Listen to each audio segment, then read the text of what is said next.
And now the Deeper Thinking podcast, a daily exploration into how philosophy, psychology, and technology shape how we think, feel, and live. If you found value in these conversations, if they resonate with your curiosity about life's deeper questions, we'd really appreciate it if you'd leave a review on iTunes.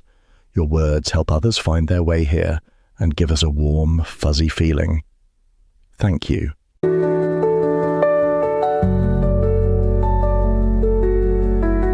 Welcome to the Deeper Thinking podcast. This essay is about the hidden logic behind the emotional patterns we often label as flaws.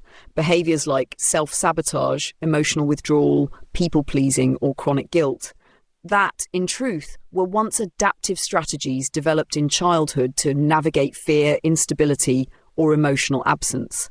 It explores how these patterns persist long after their original context has faded, becoming constraints in adult life. Rather than treating them as irrational or pathological, the essay reframes them as acts of survival that deserve understanding rather than judgment. The piece is not about dramatic transformation or self-optimization. It's about returning to the parts of ourselves we had to hide in order to stay safe, and learning, through therapy or deep relational presence, to meet those parts with gentleness. The tone is quiet, philosophical, and emotionally spacious, favouring coherence over resolution, presence over performance. Ultimately, the essay suggests that healing does not mean becoming someone new. It means becoming someone familiar without fear. What if the modern promise of self-creation has quietly become a sentence of self-condemnation? Beneath the slogans of freedom and merit, there lies an architecture of blame so total that failure can no longer be unfortunate. It must be deserved. In this landscape, to struggle is not to be human, but to be defective. The word loser, once a descriptor of happenstance, now carries the full weight of moral failure. But who decided that dignity must be earned? Who rewrote the story so that only winners are worthy? In the shadows of progress, a subtler crisis has taken root, the erosion of context. Lives unravel not for lack of effort, but for lack of narrative room to hold their complexity. Many of our most self-sabotaging behaviours once made perfect sense. Dissociation, over-cheerfulness, the reflex to soothe others while abandoning ourselves. These were not flaws. They were survival techniques. And if the crises that created them have passed, their logic still lingers. The tragedy is not merely personal, it is cultural. Therapy is spoken of as indulgence, not repair. The inner life is outsourced to diagnostics and metrics, while the older disciplines of attention and grace lie dormant. A society that cannot grieve properly cannot grow properly. The wounds dismissed because they are old, private, or inconvenient do not disappear. They distort. And they return not as memories but as patterns. To say, I am afraid of being a burden, is not just confession, it is archaeology. Therapy, when it works, does not fix. It reintroduces the buried. It dignifies distortions, not to excuse them, but to understand their shape. This is not about explaining pain away. It is about letting it speak, even if the words come out sideways. Perhaps that is the quiet gift. Not mastery, but recognition. Not clarity, but gentleness. Not answers, but presence. In a world that pushes for the performance of wholeness, the therapeutic act dares to let people be partial, strange, and still worthy. And maybe that's enough. For now. To live in the modern world is to carry an invisible weight, the quiet conviction that every misstep is proof of personal failure. The old language of fate and fortune has vanished, replaced by a brutal meritocratic script in which every outcome must be earned, deserved, justified. There is no room for bad luck, only bad character. And yet, beneath the surface of this narrative, another truth persists. That much of what shapes us, our reflexes, our fears, our distortions, was once an act of wisdom performed by a younger self trying to survive. The problem is not that we carry these strategies. The problem is that we forget where they came from. Patterns that once protected begin to misfire. The person who learned to disappear in chaos may now vanish in intimacy. The one who soothed others as a child may now find their own needs unnameable. These behaviours look irrational, but they aren't. They are precise, practiced responses to environments that no longer exist. The trouble is, the logic that built them has never been questioned. It doesn't feel like a memory, it feels like a personality. And so people come undone not through dramatic collapse, but through slow, quiet repetition. Relationships fray, jobs drift. The self, unable to locate its own voice beneath the learned scripts, begins to erode. What appears as dysfunction is often devotion to a strategy that once worked. There is no shame in that, but there is a cost, because to keep playing an old role in a new scene is to become a stranger to the moment you're living in. Therapy begins here, not with solutions, but with recontextualization, not with techniques, but with time. It opens a space where nothing has to be fixed immediately, where pain is allowed to be named before it is managed, where the urgency to be better is suspended just long enough for the truth to surface. A truth that is rarely dramatic, rarely neat, but often devastatingly quietly correct. In that pause, something becomes possible. Not a cure, but a shift. A loosening of the belief that every problem is a failure of will, a gentle reintroduction to the parts of oneself that were banished for being inconvenient, too large, too tender, and in that return, a new kind of freedom, one that does not demand perfection, only presence. There is a kind of grief that goes unnamed because it does not come from loss, but from the quiet accumulated tension of living with misfitted stories. These are not events we remember, but patterns we inhabit. The feeling of always apologizing, of anticipating anger before it arrives, of translating every silence as rejection. Such habits are not invented. They are inherited from the systems we grew up inside. And they harden over time into beliefs about what love feels like, what safety requires, what we are allowed to need. And because they are practiced early and often, they become invisible. Not rules we follow, but air we breathe. What makes this especially difficult is how adaptive it once was. The child who avoids conflict by being good does not know they are crafting a future in which their needs are imperceptible, even to themselves. The one who learned to predict emotion by reading every room will become highly attuned to others and estranged from their own interior. These are gifts, but they are costly. They succeed by removing parts of the self from visibility, by reducing the chance of punishment. But what protected us then constrains us now. The work of healing is not dramatic, it is not heroic, it is often boring, confusing, repetitive. It begins by naming what we have normalized, and not just once. The recognition must be repeated over months, sometimes years, until the body stops bracing for a threat that never arrives. Progress looks like slowness, like noticing at last that the panic was not about this moment, but about one long gone, like choosing not to flinch where once flinching felt like breath. This is not easily welcomed.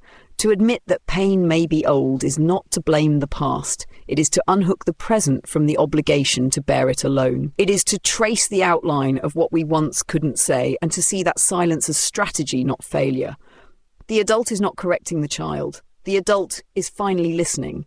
Therapy then is not a journey back. It is a journey forward, made possible only by looking behind. What was once unspeakable becomes a whisper, and eventually a voice. So much of what appears as emotional chaos is, in truth, a search for permission. Permission to feel what was once forbidden, to express what was once too dangerous to name. Not dangerous in the world's eyes, but in the eyes of the child who learned that tears provoke anger, that honesty leads to withdrawal, that joy makes others uneasy. These are not dramatic traumas, but atmospheric ones, the quiet shaping forces of family and culture that mold identity in subtle, durable ways. The result is not a broken person, but a patterned one, living a life shaped more by anticipation than actuality. And yet something inside resists. Not every part of us wants to change. Some habits are beloved, even when they harm. The sharp joke that diffuses tension, the busy schedule that avoids intimacy, the cheerfulness that masks grief. These are not flaws. They are artifacts of survival, and if they persist long after their usefulness has expired, it is because they still offer something, a sense of familiarity, a rhythm that feels like home, even if it hurts. To untangle this is delicate work. It cannot be rushed, and it cannot be forced. The impulse to move on too quickly often repeats the original injury, the refusal to linger, to feel, to stay. What is needed is not analysis alone, but accompaniment. Someone willing to sit with the unspoken, to witness the contradictions without resolving them. This is the subtle genius of the therapeutic frame, not to answer but to remain, to allow a person to become legible to themselves at their own pace. And when this happens, when a pattern is seen, truly seen without judgment, it begins to loosen. The script weakens. A new possibility enters. Maybe you don't have to apologize first. Maybe silence doesn't mean rejection. Maybe kindness doesn't require performance. These shifts are not immediate. They arrive like weather, slow, cyclical, and often unnoticed until they have already changed the landscape. This is the strange alchemy of inner work. Nothing seems to happen. And then everything is different. Not because the world has changed, but because the lens has. The story once lived as truth is reread as history, and in that rereading, the future becomes slightly more writable. There is a peculiar relief in discovering that what you thought was madness has a map, that the way you respond, shutting down, withdrawing, pleasing, erupting, was not the result of some private flaw, but the echo of earlier conditions. It was not irrational. It was the best you could do with what you had. This realization does not erase the pain, it does not undo the damage, but it grants a kind of dignity. The life that seemed incoherent begins to align. Not neatly, but meaningfully. The fragments form a pattern, and in that pattern, a person. Still, there is grief, not for what happened, but for what had to be managed alone. For the smallness of the self that had to hide. For the truths that were too big to say. This grief is not a problem to be solved, but a presence to be honoured. It arrives when the defences soften, when the survival mechanisms no longer work as well as they once did, when there is finally enough safety to feel what was once unbearable. And when it does, it is not a failure, it is a return. But return is not regression. It is not about reliving the past. It is about remeeting it with a new capacity, to feel now what could not be felt then, to say now what could not be said. This does not mean the past loses its power, it means its grip loosens. What was once internalized as fate becomes understood as context. What was once mistaken for character is revealed as consequence. And what was once hidden becomes integrated, not as justification, but as explanation. This is why transformation often feels so still, because it is not performance, it is reorganization. The outer life might look the same job, same house, same relationships. But the inner orientation has shifted. There is more space, less urgency, a little more choice in the moment before reaction.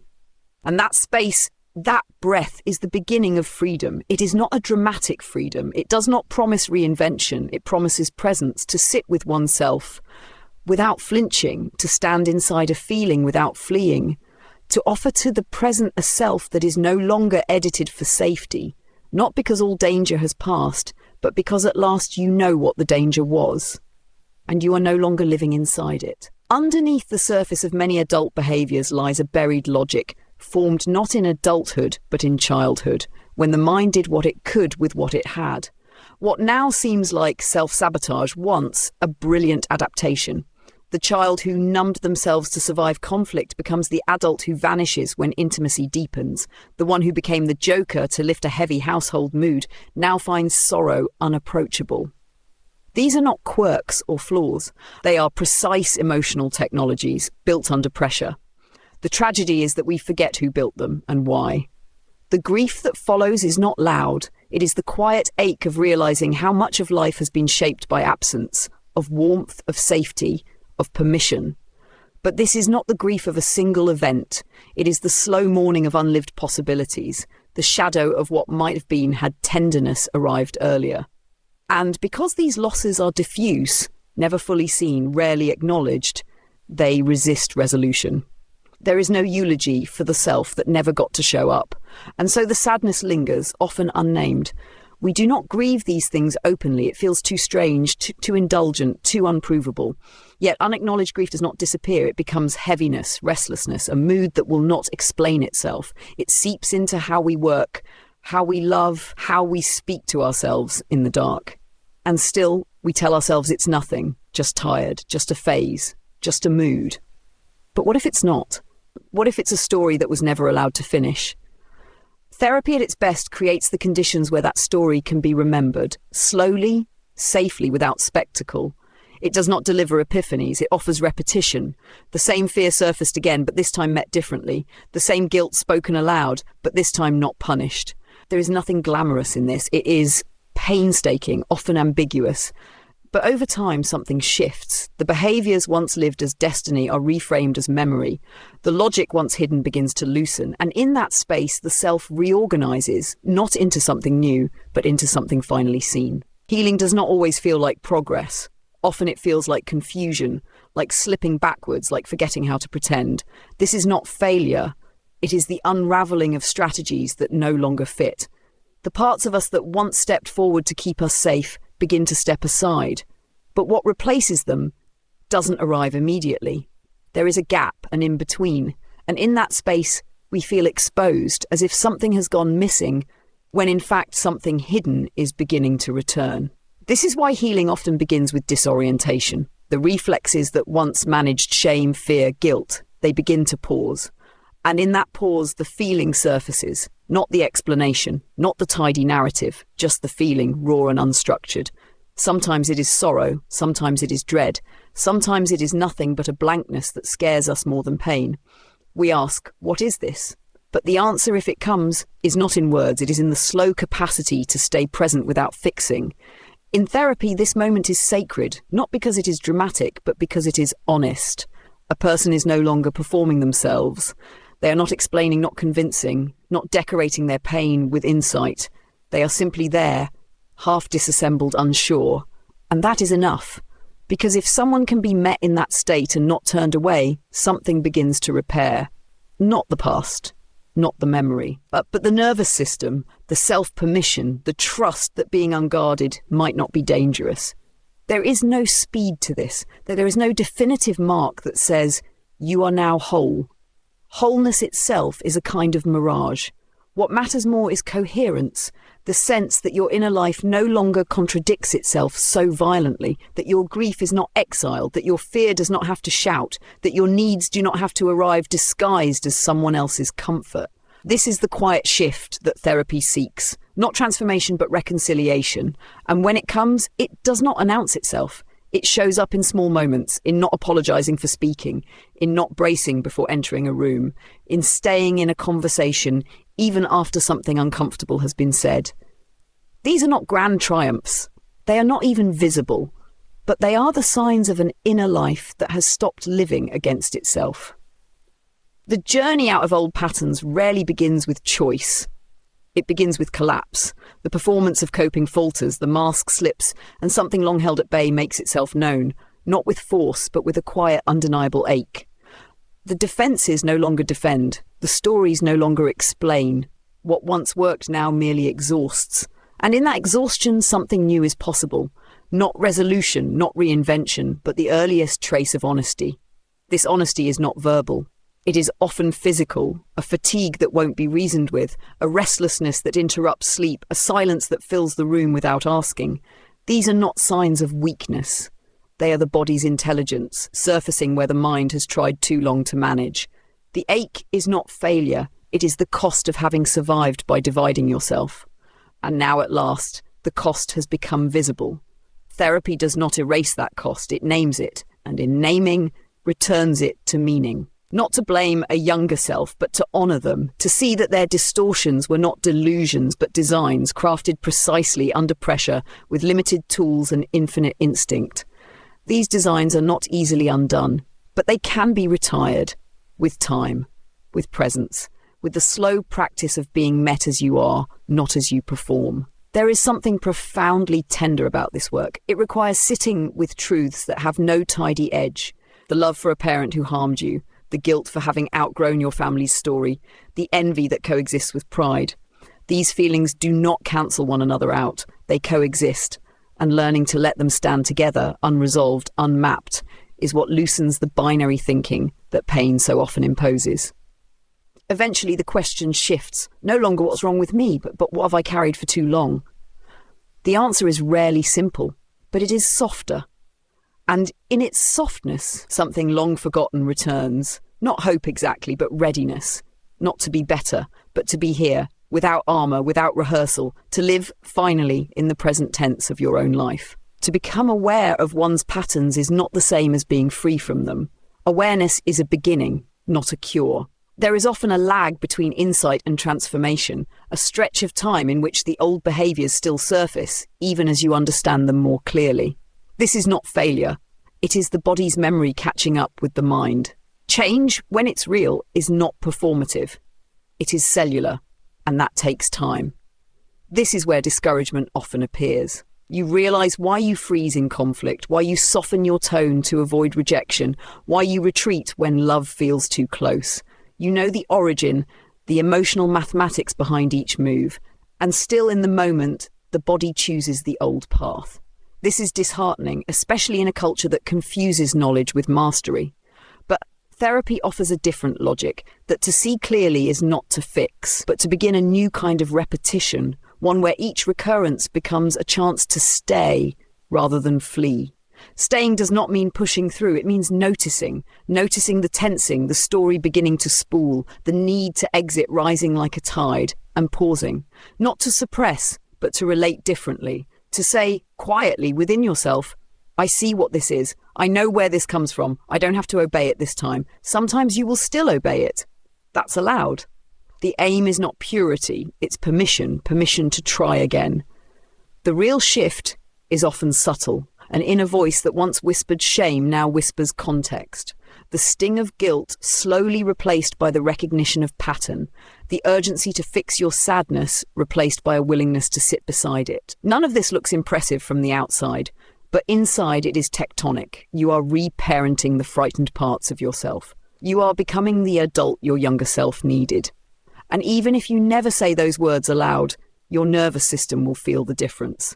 Eventually, the reflexes soften, the impulse to hide becomes a choice to reveal, the need to perform becomes a curiosity about what's underneath. The moment that once demanded control begins to invite contact. And this is how healing begins to show itself, not as a dramatic unveiling, but as a quiet shift in orientation. You stop trying to escape the self, you start trying to meet it, and even on the days when you can't, you know what you're reaching toward. That knowledge alone is a kind of arrival. There comes a moment, almost imperceptible, when the question is no longer how to become someone else, but how to come home to who you've always been beneath the patterning. This is not an end point, nor a triumph. It is a recognition, delicate, durable, and quiet.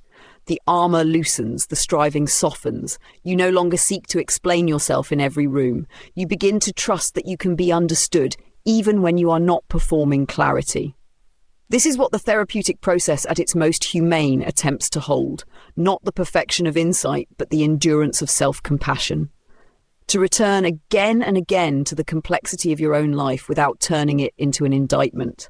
To feel your history not as a trap, but as a context. And to speak that history, not for approval, not for catharsis, but simply so that it no longer has to be carried alone. The work does not erase difficulty. Old wounds still ache, though they may no longer bleed. Certain rooms still tighten your breath. Certain voices still trigger an inherited script. But the difference now is not that pain disappears. It's that it no longer defines the whole story. It becomes part of the landscape, not the horizon. You learn how to live beside it, with it, through it. Not by denying it, but by no longer letting it make all the decisions. And something else arrives, not loudly, not all at once. A new internal rhythm. A softness in tone when speaking to yourself, a deeper breath before a familiar reaction, a strange, unfamiliar calm in moments that once summoned panic. This is not because you are healed. It is because you are healing, still porous, still in process, but different now. Rooted perhaps in a kind of earned gentleness.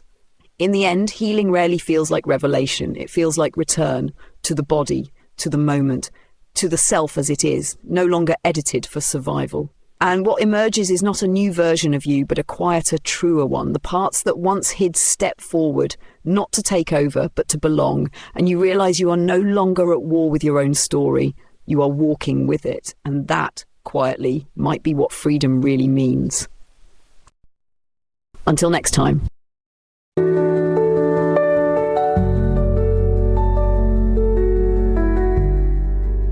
You've been listening to the Deeper Thinking podcast. Today's episode was narrated by Holly, our digital narrator, who helps bring our ideas to life. Thank you for your positive reviews on Apple Podcasts. Your reviews help keep us visible so others can discover and enjoy our content.